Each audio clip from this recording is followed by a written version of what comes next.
to play sport. Used to eat it, breathe it and sleep it like most Australians, young people as such. But my parents always espoused education, and that was never going to be at the expense of any football games or soccer games as such. So, you know, I always had this dream to represent my country, you know, to play at the elite level. It wasn't really going to happen until later on. As you got to hear, I got to represent my country in a pretty indirect and maybe obscure, but I like to think a meaningful way. But it did happen. So, you know, as a student, I was pretty good, but had my eye on the footy and had my eye playing sport, so what to do. But I ended up, before you know it, doing a science degree at the University of Melbourne.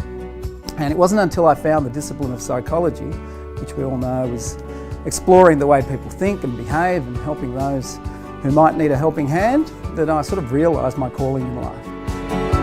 Homelessness is a real interesting construct. It's estimated that on a given night there is 105,237, just off the top of my head, people that are homeless.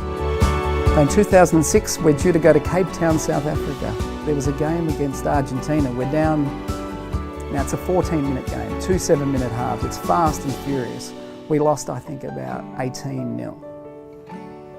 Our goalkeeper had a rugged job taking the ball out of the net every couple of minutes. So if you do the math, that's a bad strike rate. But our guys were flat, just a bit flat.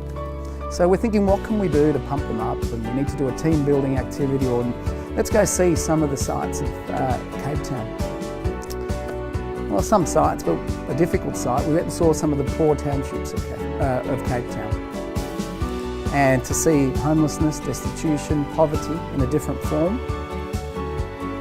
And our guys, they didn't care about, you know, any drubbing that they lost from Argentina. This was reality, that people are far worse off than them. What a dose of perspective.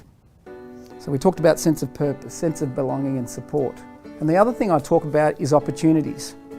Now, opportunities do not get given and aren't distributed evenly in the world. That's just how it is. But everybody does get opportunities, and they come in different forms. And it's about individuals being able to identify them, being able to grasp them, being able to take them with both hands. And irrespective of what's happened in their lives, how lucky or unlucky they are, they will have opportunities about how they're going to grasp them. But in 2008, the event was held in Melbourne.